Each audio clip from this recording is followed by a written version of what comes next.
बाबा रामदेव ने कोविड के इलाज के नाम पर हदपार की आधुनिक चिकित्सा को आईएमए अध्यक्ष। इंडियन मेडिकल एसोसिएशन आईएमए के अध्यक्ष डॉक्टर आरवी अशोकन ने सोमवार को कहा कि बाबा रामदेव ने उस समय हद पार कर दी थी जब उन्होंने उनके पास कोविड-19 का इलाज होने का दावा किया था। डॉक्टर अशोकन ने कहा कि उन्होंने आधुनिक चिकित्सा पद्धति को मूर्खतापूर्ण एवं दिवालिया विज्ञान कहकर बदनाम किया। भ्रामक विज्ञापनों को लेकर पिछले महीने सुप्रीम कोर्ट द्वारा रामदेव और उनकी दवा कंपनी पतंजलि आयुर्वेद को फटकार लगाए जाने के बाद आईएमए की ये पहली टिप्पणी है। सुप्रीम कोर्ट में 30 अप्रैल को मामले की सुनवाई होने वाली है। सुप्रीम कोर्ट आईएमए की 2022 की एक याचिका पर सुनवाई कर रहा है जिसमें कोविड रोधी टीकाकरण अभियान और इलाज की आधुनिक पद्धतियों को बदनाम करने का अभियान चलाने का आरोप लगाया है।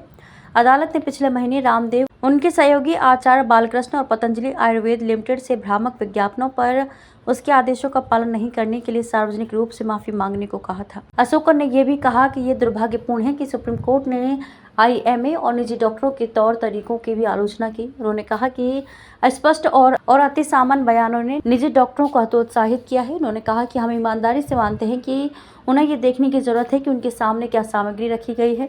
उन्होंने शायद इस बात पर विचार नहीं किया कि यह वह मुद्दा नहीं है जो अदालत में उनके सामने था। कोविड से युद्ध में अनेक डॉक्टरों ने कुर्बानी दी। अशोकन ने कहा कि आप कुछ भी कह सकते हैं, लेकिन अधिकतर डॉक्टर कर्तव्यनिष्ठ हैं, नैतिकता और सिद्धांतों के अनुसार काम करते हैं। देश के चिकित्सा पेशे के खिलाफ तलखुरों को अपनाना कोर्ट को शोभा नहीं देता, जिसने कोविड से युद्ध में इतनी कुर्बानी दी। अशोकन 23 अप्रैल की सुनवाई में सुप्रीम कोर्ट द्वारा की गई उन टिप्पणियों के बारे में एक सवाल का जवाब दे रहे थे कि जब आप आईएमए एक उंगली किसी पतंजलि पर उठा रहे हैं तो बाकी 4 उंगलियां आपकी ओर उठती हैं। उसी सुनवाई के दौरान सुप्रीम कोर्ट ने पतंजलि की सार्वजनिक माफी पर सवाल उठाया और पूछा कि क्या ये कंपनी द्वारा उसके उत्पादों के लिए प्रकाशित विज्ञापनों के आकार के समान है। रामदेव और उनके सहयोगी आचार्य बालकृष्ण द्वारा प्रकाशित माफीनामे से जुड़े मामले पर 30 अप्रैल को विचार किया जाएगा। अशोकन बोले, रामदेव ने राष्ट्रीय हित के खिलाफ बात कही। अशोकन ने कहा कि रामदेव ने आधुनिक चिकित्सा पद्धति की ये कहते हुए खिलाफत की थी कि यह एक मूर्खतापूर्ण और दिवालिया विज्ञान है।